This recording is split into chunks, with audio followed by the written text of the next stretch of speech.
Ladies and gentlemen, welcome back to the Dysfunctional Fitness Podcast. You are joined today by myself, Matthew Hosking, and obviously my good co-host, Ben Bodycom.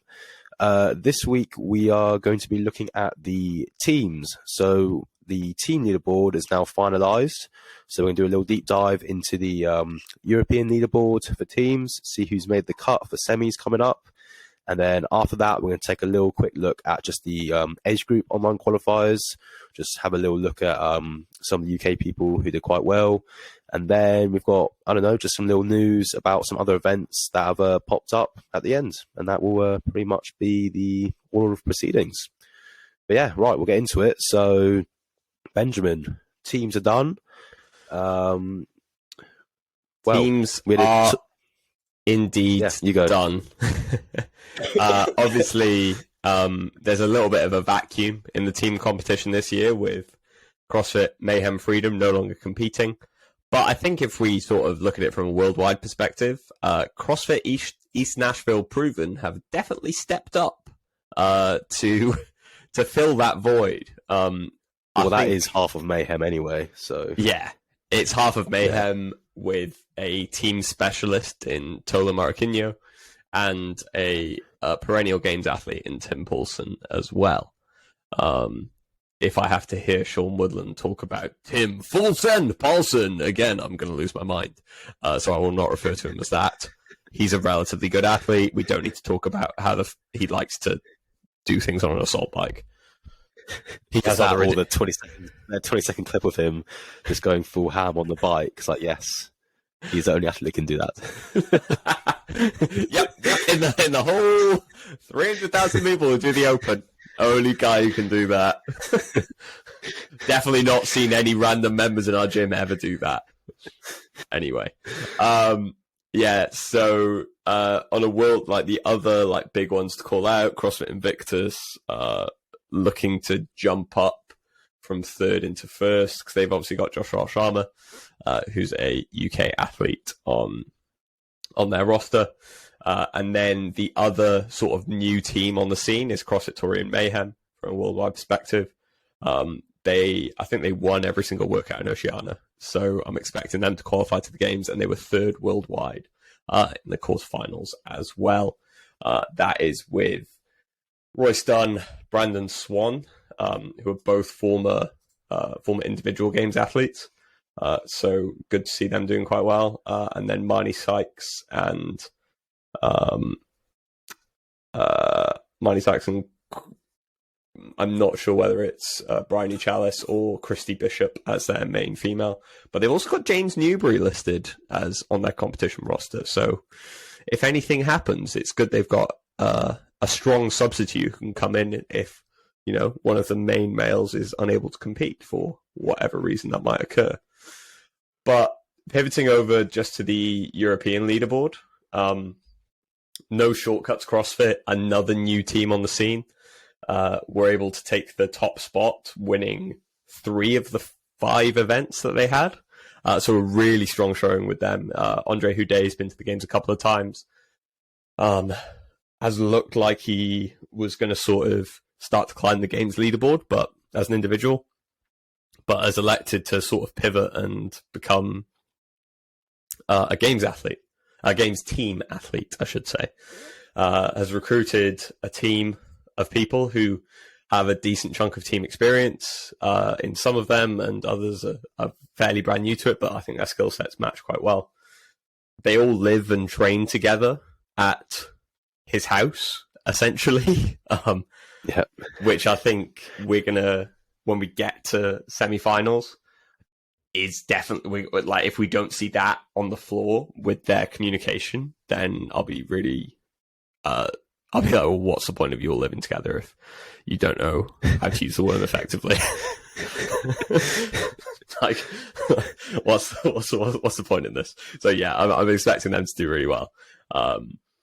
And then moving on in second, we do have CrossFit Oslo Navy Blue, who've been on the podium the past 2 years. I've been second to Mayhem Freedom both of those years.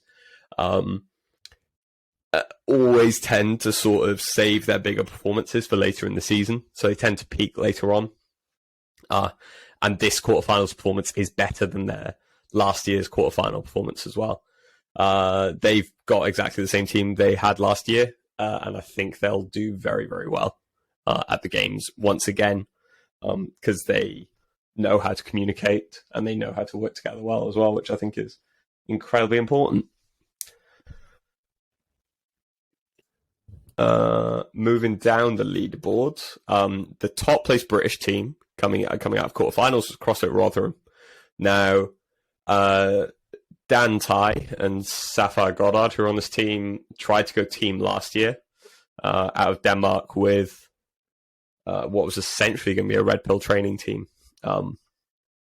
But one of their teammates got injured, so they weren't able to sort of follow through and then go on and compete. So I think they both tried to get through in semis individual last year. Sapphire did, and Dan wasn't able to. So yeah, excited to see what they can do. They've put up some crazy scores, like coming third in Europe is kind of mad, and you'd sort of assume that if they're able to, put some time on the worm together, get some synchro stuff going, they'll be in a really good spot. I think 3 of the 4 athletes would have qualified for individual semi-finals as well. Only Moritz Neumann wouldn't have, but he was only like a couple of spots out anyway. So, and saying that, even in saying it's impressive for them to come third, they could have easily come second. In the last workout was their worst finish by a mile. And that was, I believe, out a 7-minute AMRAP of the synchro, the dumbbell thrusters and shuttle runs. Yeah. Taking 18th in that compared to all the other finishers being 5th and a 4th. If they had another 5th, they would have finished ahead of Oslo. Yeah. Points-wise. So, yeah, very strong team to look out for. It's pretty cool coming from the UK. Yeah, I think it's definitely going to be interesting to see what kind of programming we get at semi-finals. We've just spoken about the structure of semi-finals this year, where we've just seen that teams are competing in the bigger semi-finals, Thursday, Friday, and Saturday. So as to give a little bit of space in the schedule on Thursday and Sunday for both the teams and the individuals. So I think both of us are probably thinking there's going to be something a little bit longer for the teams, particularly when you've got to run through 40 of them. It gets a little bit tough. One thing that is quite interesting, though, is that whereas we've obviously done this new redistribution, the Hont method that CrossFit is applying for the individual side of things, which is I have views on that, and that it's a pretty horrendous method, but here we are. They haven't applied anything like that to the teams, so that the teams just don't have a variation in the number of spots that you get. So that means you'll get 10 teams coming out of Europe, 10 out of North America East, 10 out of North America West, 3 out of Oceania, 2 from South America, 2 from Asia, and 1 from Africa.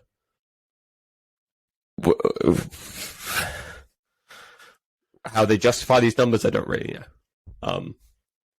But the astute amongst you will notice that's only 38. Why are we not having 40 teams at the games? Who knows? Don't ask questions. Sorry, yeah, I forgot. I forgot we're dealing with a Secret Service level agency that is CrossFit. We're not allowed to. Don't ask logical questions. No. Because surely you're going to be running 4 heats anyway. So why don't you just invite another 2 teams? And you're going to cut people throughout the weekend anyway. So I don't know. It's that's an interesting one, to say the least. Anyway, sorry. Yeah. CrossFit Rotherham, really looking forward to seeing them compete. CrossFit Walleye Athlete, it's a couple of people with some games experience, Mia Hesketh, Sam Stewart as well. They're being sort of looked after by Phil Hesketh, and Joshua Vishtrup is also on the team. And Camilla Solomon-Hellman is listed on their roster, but I think she's just their reserve. So Antonia Falt-Kotulinski is their main other female athlete as well. Interested to see how they do. I think they've got they're very strong. I think they'll do very well. They clearly, they won the handstand walk event in Europe, so I think they'll do very well. And they came second on the clean and jerks as well. I imagine that was just Mia Hesketh going touch and go the whole way. So yeah, keen to see how they do. And I think we've seen CrossFit Ganas, who are in 5th, do well at the games before, along with CrossFit Prestanda and CrossFit Trondheim, another Norwegian team. And then our next place UK team is CrossFit BFG Team Training. So they were originally in 13th, and I think everything's sort of shaken up on the leaderboard. So interested to see how they'll do. Just some sort of very consistent finishes across the board, and then a 4th place in the clean and jerks. I have it on good authority that one of the male athletes did a lot of the work, whereas the other one did not do as much work on that one. But I think that's, you've got to play to your strengths in this sport as well.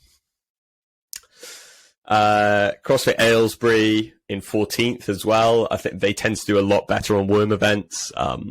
Excited to see what they can do after sort of the disappointment of what happened last year with one of their team testing positive for banned substances.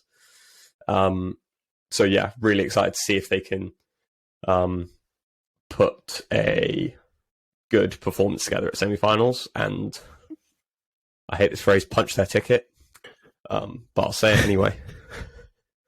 Yeah, saying that, they took a really bad finish in workout 3. Was it workout 3 or 2A? 2A, 3A, should I say? With a 43rd. So if you average out compared to the other finishes, they definitely would have been a top 10 team quite easily. Yeah. I can't. What was 3A? I can't. Was that the? That was the individual sprints. So bar muscle up, deadlift, GHD, pyramid. So I think it was 10 bar muscle up, 20 deadlift at 125, and pick another weight, 95 or something. 30, about that. 30 GHDs, and then back down 20 and 10. So that, if you had a bottleneck there, and I think that sort of workout shouts out, okay, who's got the better individuals, more than anything. But you also have people, because it was straight into the 2B, which was max clean and jerks, in 5 minutes, at 125, and I think it was only 85, actually thinking about it. Max clean jerks at 125 and 85.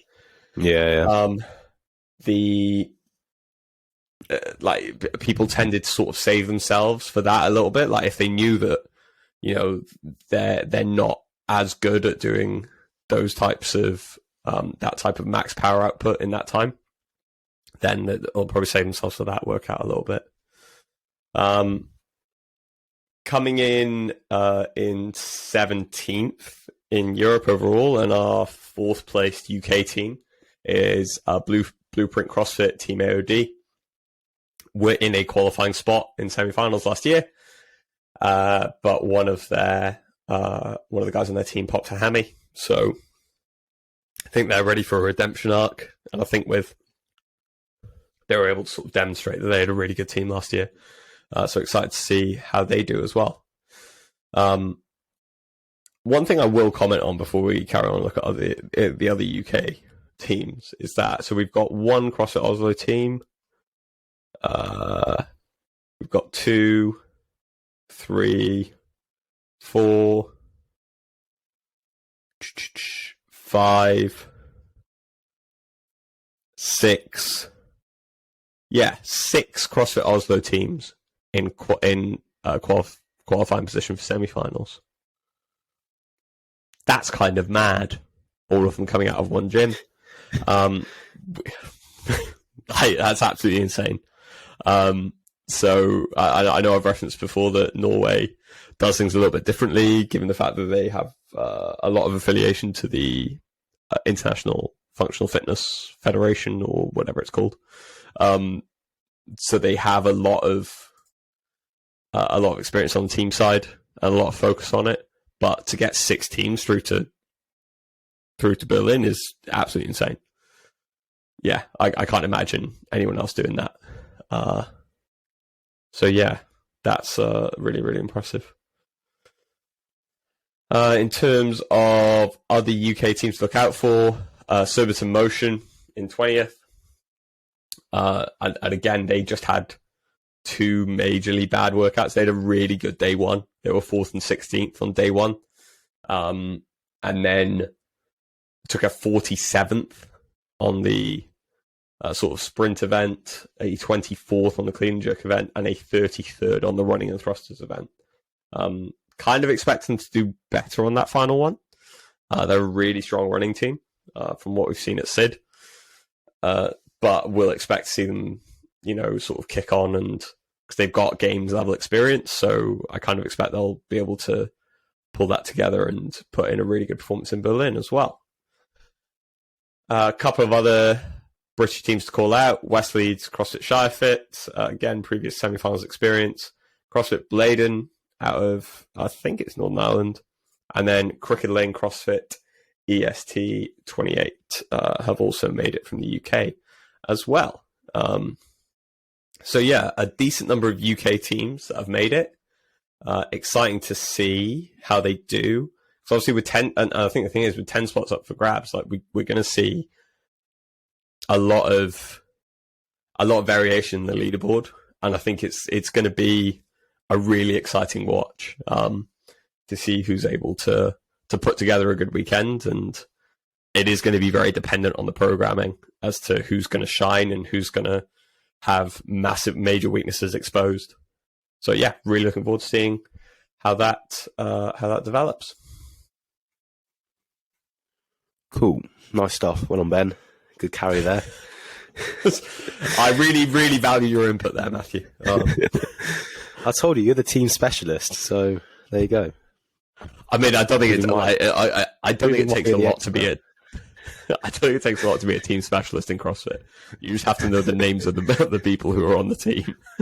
That's my problem. I don't. Cool. So moving on into some of the age group online qualifiers. We had a few names who seem to be in a qualifying position. Are the leaderboards locked? Are they officially done? Not yet. I think they've still got a couple of days to go. But to give some perspective, in the age groups, the top 30 go through to semi-finals from the quarterfinals, and I think it was more difficult to make it through to the age group semi-finals. Thanks to known_noble on Instagram for the stat, it was more difficult to get through to age group semi-finals than it was to get through to the individual semi-finals for North America, East or West, one of the two. But in terms of the total participants, there were so many. So yeah, it's a real testament. And I think if you look down that list, you've got some really strong performers, names that are very familiar to those of us who've been following CrossFit for a while. On top, and the men's 35 to 39 is Sam Dancer. In second is a lesser known name, Richard Froning Jr. Never heard of him. I think he's some sort of washed up team athlete. I don't know. Classic. I'll enjoy that one. And then Scott Panchik in fourth as well. For context, Froning has said that you're going to skip over my guy, Brian Wong. Brian Wong, who won the 35 to 39 division last year. All right, fine, I will. Just skipped over him. Yeah, I was going back to talk about Froning. But anyway, Froning said he's not going to compete at the games this year because he wants to spend time with his family, which is goddamn noble of him. What is? I don't know if he will though. I think he might still rock up. Yeah, I don't know. He says that a lot all the time, and it'll be the classic. Oh yeah, well, like me and Hillary actually talked about it, and we decided if we go on holiday straight afterwards, then I could do it or something like that. And then he'll just turn up. So he says it, but I won't believe it until the week starts and he's not there. Basically, no. Also excited to see if Sam Dancer can actually get there and compete healthy, because dude still looks like he's nursing a bicep injury. because Rich Froning outlifted him by a pound, which shouldn't happen in any real event. It was a 1 round max clean. Scott Panchik also listed there. Steve Fawcett in 5th. He's also made it through to individual semi-finals, so this will be interesting to see, because I think you're able to do both. Obviously, I think he's just going to individual semi-finals just for the experience, but if he's then able to put a load of stuff together and a good performance together in the age group semi-final, I think he'll do quite well. Was fairly well placed, apart from the rowing and thruster workout and the 1 round max clean, but was sort of averaging 15th, 16th in the other workouts as well. King of the lifts, Ioannis Papadopoulos, comes in 7th. He's a name from the individual semis who's done really well in the past, and Frederick Agidius in 8th. No other British people to really call out from there. Will Kane was in a qualifying position, but appears to have taken a scoring hit on workout 2, which is a little bit of a shame for him, because obviously I think he'd like to be able to give the age group semi-final a go as well as the team semi-final, because obviously he's on CrossFit BFG team training. Pivoting to the women on 35 to 39, M. Day Gooch is from CrossFit Great Yarmouth, that we very nearly went to this weekend while we were in Great Yarmouth. Lovely place, Great Yarmouth. Definitely go. Terrible. So really excited to see how she's able to perform. She's a little bit older in the category, so she's sitting at 38. On the men's 40 to 44, I don't think we have any British athletes. No, we do not. But the highest placing European is Kasper Mirup from Denmark. He's sitting in 7th, so excited to see how he's able to sort of fly the flag for Europe in that one. In the women's 40 to 44, again, we've just got Samantha Briggs in 24. She, unsurprisingly, because not much appears to have changed since she officially retired from CrossFit, is put up a 262nd in the max clean, but was then able to get 2nd in the shuttle run, rope climb, bench press workout, and 5th in the thruster and rowing workout. So, yeah, insane performance from her. Hopefully, we're able to see her sort of make it to the games while she's still pursuing her firefighting career. On the men's 45 to 49, we've got Spencer Whitley in 9th. So setting himself up to have a really strong performance. His workout 3 and 4, he came 3rd and 7th. So really strong performance from him in those last 2 to really pull it out of the bag. Didn't have a great performance in the chest to wall handstand push-up workout. So his overhead position might be a little bit of a weakness there for him. And then in the women 45 to 49, just seen her scores. 3, a seconds and then 3 firsts. Have you seen that? That's crazy. Yeah. 146th in one of them, but a second and 3 firsts. That's crazy. We're obviously talking about, we're talking about the Queen CrossFit, Queen of UK CrossFit in the Masters division, Kelly Friel. Came 2nd, 146th. First. And I think that's exposing the fact that 2nd workout, if you don't have a great overhead position or aren't great in that position, is like that's your bottleneck in that AMRAP. It was an AMRAP of 6 chest to wall handstand push-ups, 9 GHDs, and 12 box jumps at 30 and 24 inches. So the bottleneck there is the chest to wall handstand push-ups more than anything else. In terms of other UK athletes we've got in that division, obviously the other Kelly, whose surname escapes me at this moment, is taking a year out due to injury. But Ali Crawford sitting in 12th as well, so she's just on the outside looking in, going into age group semi-finals, but she should be able to put together a good performance and has a decent chance of making it through. one thing you do tend to see as we get further and further up these age groups is that they tend to be dominated by Americans, which is what is happening here. But we do have representation from the UK in the women's 50 to 54 with Helen McLeod putting together a decent group of performances. She might be able to sort of swing into that top 10. So excited to see what she can do there. Moving on to the men's 55 to 59. Top place European is Antonio Baldrini out of Italy at 57. A decent group of performances, including a second, a fifth, and a seventh. But he unfortunately had a 69th and a 67th, which pulled him down a little bit.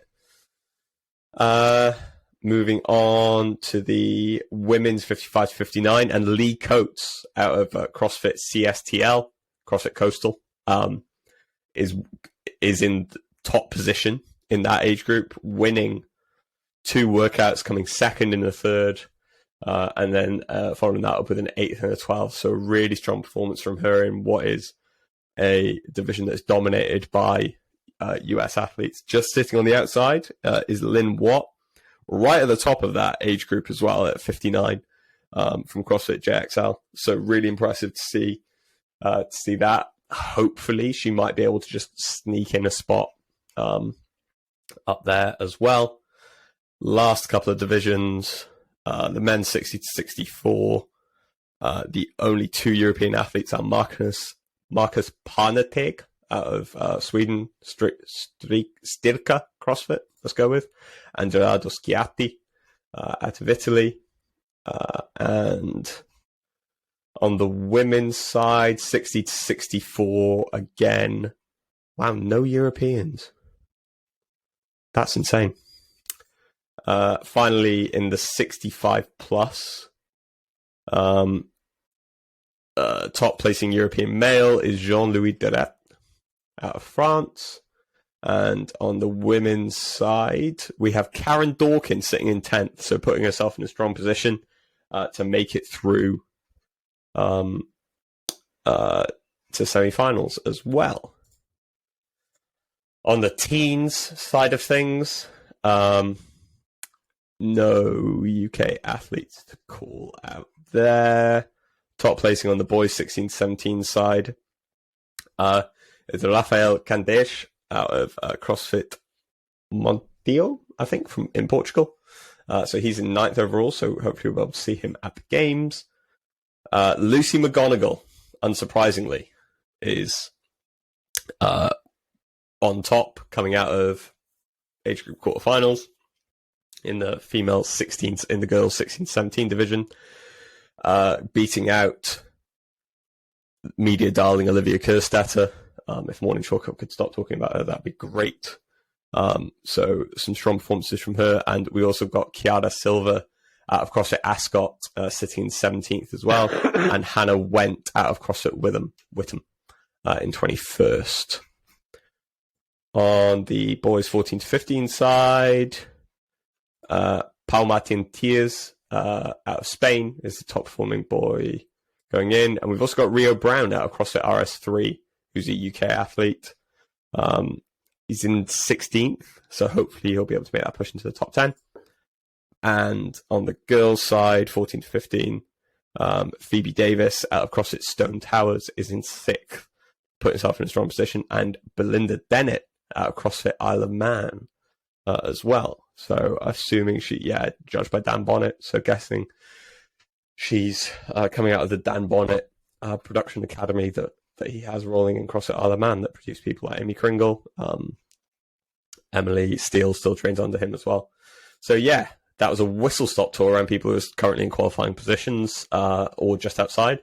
Excited to see when the leaderboard gets finalised and which people are going to make it through to the games as well. Nice work, Benjamin. That was very impressive. You are built Thanks, different. man. My back is very sore. It should be. I had a lovely journey on that carry.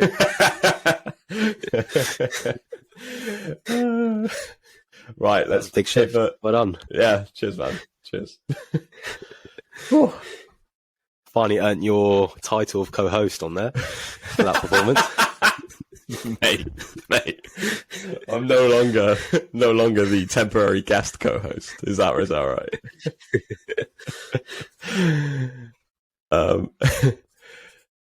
Something right. So I was going to say some news. Yeah. So we've obviously had a couple of qualifiers released in the past couple of weeks. Battle for Middle Ground, I think you did it last week. I said I might do it. I then didn't. Their second qualifier's just, unsurprisingly, just come out, and unsurprisingly as well, it's also a grip workout. Debatable, I know. So yeah, interested. Obviously, they don't release that leaderboard, so we can't really have a look and see where people are at the moment. But big but from the depths. Go on. The European Championships have come back on the scene. They have set up a new competition called the Titan Fitness Games. That qualifier went live last week. For some context, 60 males in the RX category will make it through. So that's pretty cool. Similar to what Eurochamps have done in the past. And there is a $5,000 prize pot, which I saw and was like, oh, cool. $5,000 prize pot for winning. Yeah, but is it for winning though? Well, it's for winning, but are you getting that money? This is actually ridiculous. The RX podium.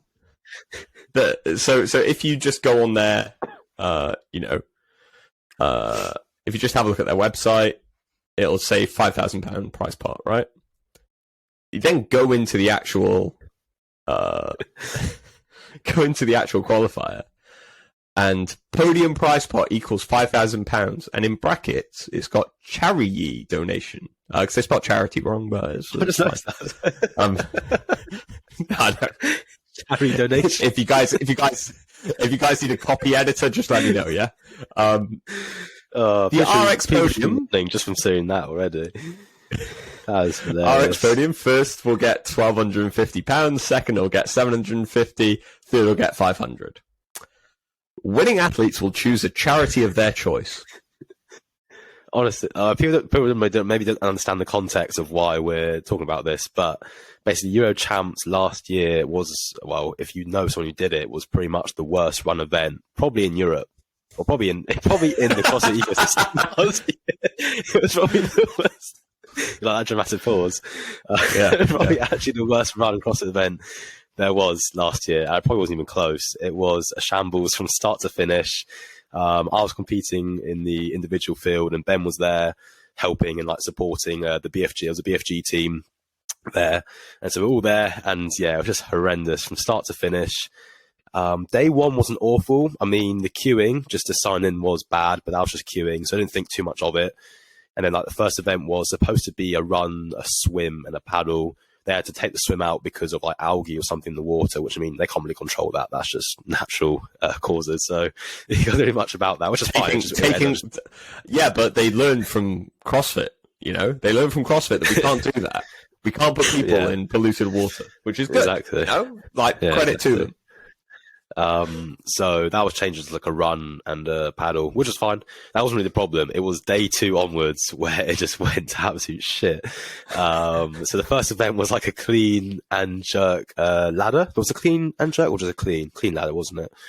And I believe, I'm not making this up, but well, it was about 4 or 5 hours just to get through that one event. Like from also the announcement started was an hour and a half delayed at least. So we all turned up at 8 or something for the workout briefing, and I didn't start till about 9:30, maybe even 10. Then they announced it, and then we did the maths in our head about the heat times. It's like, this is actually going to take hours. So I remember we left the building. We walked to a coffee shop like 20 minutes away, and then sat there for a bit, and we walked back, and like only one heat had gone. And we're like, what is going on? And so we sat around for honestly about 3-4 hours before it was even our turn to go. Just run awfully. And then like from that just compounded the rest of the competition. So far behind time. They then scrambled together on the second event of that day. They had to scrap an event. Then they promised to do another event the next day. Then we got to the next day. Then I was delayed. And then they didn't do the event they promised. They seemed like they made up an event on the floor that was very similar to qualifiers. There was like a short AMRAP of like toes bar overhead squats and handstand walk. And then they promised more people would go to there would be a cut. And then they promised more people from the cut would make it so they could do an extra event. Then they went back on that promise because they realized timing again wasn't going to work out. Yeah, the whole thing was absolute shambles. Basically, there was not one positive thing to say about it. And then after that, following it, lots of things came out about how they weren't paying the athletes who won. So all the money was just basically just a fraudulent activity from start to finish. It was really bad, really bad. I will try and defend them because I think it's only fair to do that. Obviously, it's very difficult to run an event. He was trying to push the level and take it up a notch by putting it in the Motorpoint Arena in Nottingham. You know, a huge venue. Like, it had the potential to be incredibly impressive, but you know, similar sort of like. In the old regionals days, that's the kind of place that you'd expect to see it.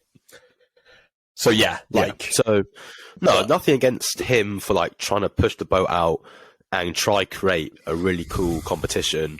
I understand what he was going for, but it just bit off far more than he could chew, and it just backfired. I do feel sorry for him because I don't inherently think the guy who ran it. I'm not going to name him because you can go to it yourself, but we're not here to do that. But I don't think he's like a bad guy. Just it did not go well for him, and then maybe the way maybe they responded to the criticism also wasn't good. Like on their Instagram pages, they just deleted any negative comment possible, and they just kept posting like how such of a good event it was when it just wasn't. They even made a YouTube video reacting to negative comments where again they just dodged they basically dodged most of the negative comments, and then the ones they did. This is the funniest one when someone commented saying, "Definitely, it was quite expensive to do. It was a 3-day competition at this venue." And someone's comment was like, definitely not worth the value for money, all this thing, like so bad, XYZ. And then his response to it was, well, like value is subjective, so I'm sorry you feel that way. And that was like his response to criticism. Fast forward to where we're at right now. They go radio silent for a bit, and then there was lots of talk behind the scenes that they'd like sold it because they're basically struggling with finances. That's why the podium athletes hadn't been paid. There was a whole hullabaloo about all that stuff. And then, a few months later, here we are with a rebranded competition name, but seems to be still under the umbrella of European champs. Yeah. So it's very eye-opening. And then, very interesting. And then it just makes us laugh that we see there's supposedly prize money again from a competition that could not fulfill these promises, and then it's just made me laugh, like how in brackets it says. I don't know if that to you, but to me that makes it worse. Charity donation. It's like you're not just to mug off the athlete, but then what? You're gonna mug off an actual charity if you don't pay it. That is horrendous. Yeah, but that's just but if you don't follow through, that's really bad. I'm very interested to see if it'll be the same for their main Euro Championships competition with the qualifiers happening for that in June. I should say, if you want to do an RX competition, probably do this. Top 60 males go through and top 60 females. There are currently 33 male athletes registered on their leaderboard. Qualifiers close in 2 or 3 days. On the female side of things, they have 4 athletes. 4. Oh dear. Yeah, I'd probably register. It's 15 quid. The competition might not happen. Yeah, it definitely won't happen. I genuinely might do 1 rep of each of the qualifiers. And see if I make it. And see if you can get in. Yeah, exactly. See if I can get in. That's some quality Hiller style content that I'll be bringing to you soon. I'm going to say, or don't even do them. Just submit scores, put in some random YouTube video, and then watch and even like video review them. And you just get in because no. There are there are so few qualifiers that I think they will be able to. One person could check those in an evening, so I think I will have to do it. No, but they won't it won't matter because you're going to a competition anyway, and they'll be like, "What's the point? We've only got 30 people, so they might not even bother to watch them." That's true. We'll just take the prize because they want more people to sign up to make the money. Yeah, that's my thing of it. But there are a lot of people in intermediate who definitely should be qualifying for masters as well. Oh, Matt Shoot was in intermediate as well. He's a member from our gym. I'll tell him to go into RX. So yeah, interested to see how that goes. Yeah, it's some kind of madness. So yeah, we've also got the UK Champs qualifiers coming out today as we're recording on Friday at 7 p.m. They've got a live announcement. Head to head. Yeah. This is actually, if it all goes to plan, this is starting to make it feel like this will be a very big event. I know. They've got some big European names going head to head, namely Andre Houdet, who, as you were saying, he's gone team, but definitely on track to becoming like a top 10 level games athlete individual wise. He's going I can't remember who's going head to head against, but that's very cool for a new competition to put that out. Again, yeah, open style announcement. So if that all goes ahead, they can build on that. And if the actual event in July, goes well, gets a good reputation, it'd be quite cool. And I think, I might be wrong, but I've just seen on their Instagram, they actually said, so originally it was just UK people. Yeah, I know it's now. Now they've changed it. So anyone who gets to semis, but doesn't make it to the games, I think, or something along those lines. I think it's just Berlin. That's what I meant, like the Europe semis, can get an invite to this competition without having to do qualifiers, which is pretty cool. It's definitely one that I'm going to earmark to attend and enjoy as a. They've also got I think it's the AFX games, which is like a pairs competition, which is, I imagine they're trying to be a little bit of a high rock style vibe to it because it's 3 workouts. Yeah, doing pairs. I might be getting confused, but I March on of like joined with a company. I think it's this thing, but it's like they're like set workouts. So one's like just conditioning or like machines, one's just body weight or something like that, one's just a barbell or weight, and then there's one mixed like a classic CrossFit-y type workout. So the High Rocks-esque in partners, and it's like sort of put on by this new company Athletenet and March on as well, something like that. But yeah, very cool. And like again, well, that's what I remember when I saw it. And then, but yeah, if SIDS, and then like obviously the thing that excites me is they've still said they want to make a game style experience. They're on their website says bringing a game style experience to the UK, which to me, I'm still trying to like, does that mean you're going to get a proper, day one, a long event? Like, is that going to have a swim, long run, off-site thing? Then the rest of the time is going to be like 3 or 4 events a day, like a proper beatdown, which would be pretty cool. Like, definitely, it could be like the event of the year in terms of like, especially UK scene, if not the European scene out of the main semi-finals, basically. 100%. So that'll be pretty cool to see how it goes this year. I mean, no pressure, but if you qualify in elite, I think that'll make some pretty good content from our end. So if you could, that'd be good. I'll try my best for the brand. But yeah, well, that's the goal. Let's go elite. So, I think I'm going to loophole it and enter both elite and RX, and then so regardless of what happens, I'll get into it. I do back myself to get into RX. I mean, I back myself to get into elite, but we'll see how the qualifiers go. And the down period between courses till now has been quite strong, so I do not feel at my fittest. Let's put it that way. And then also, I was a bit sick this week, so that didn't help things either. But it's right. I'll come out, see what the workout is tonight. Hopefully motivate me, and we'll be good to go from next week. But yeah, I think it's fitness is a mindset, Matthew. Exactly. Yeah. Dave, I've just been reading and watching David Goggins on repeat for the last 3 days, so nothing can break me. He's perfectly timed cough. Nothing can break me. Nothing from my feeble lungs. He's praying for a max lift and nothing that involves an erg. But yeah, no, should be. But there are 2 workouts I think announced. So you get the week to do. I think it's only a week to do 2. Yeah. Then another 2. So it's 4 in total. One might be a 2-parter as well. So probably be about 5 squad events would be my guess coming up. I've got the Ragnarok qualifier still going on, but I don't know. Personally, I might not do them this year, actually, just considering that UK one's going to be so big.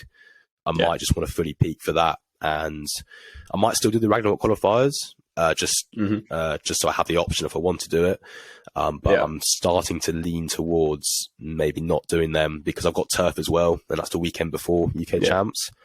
So I don't know if I want to do Ragnarok week or Turf, then UK Champs. Just for me personally, it's not like stress in terms of bad stress, but just on the body. I don't know. I just need down periods between events, and I think they're a bit too close together, but I'll see. I don't know. I'll make the decision close to the time. But yeah, UK Champs definitely exciting on the calendar. That's the one I'm going to go for. So yeah, Elite would be pretty cool, especially if some of the top guys from semis do end up coming over to then give it a go. Yeah, the ones who don't make the games. So the field will be looking pretty strong. So yeah, could be pretty cool. Anything else you want to add, or just leave it there? No. Obviously, age group leaderboards will be finalised in the next week or so. The individual semi-finals are starting to backfill. So I think we're going to get finalised semi-final lists. I don't think Willie George is going to make it. Like, that's been the Europe semi-final is full, and I think they only went down to about 64, 65, which is obviously very sad because the king of CrossFit France, unfortunately, will not be able to compete, but obviously he's come back on a team next year. So, yeah, looking forward to seeing that happen. And yeah, that's it from me. Cool. Lovely stuff. Right. This, I don't know what we'll do for our next one. Maybe, I don't know, a recap of the first few SID workouts. I don't know, we'll think of some other things coming up. We're getting close to semis, so not too long till we'll have some more good stuff to talk about. But yeah, until then. And if anyone is around the semi-finals weekend, I am going on holiday for those full 3 weeks. So if anyone wants to accompany Matthew on podcasts, if I'm not allowed to take my podcast recording equipment with me on holiday, then please reach out via DM on Instagram. Like and subscribe. Oh dear. Thank you, Benjamin. Carrying on. No worries. Yeah, cool. Right, we'll see you in the next one. Bye-bye.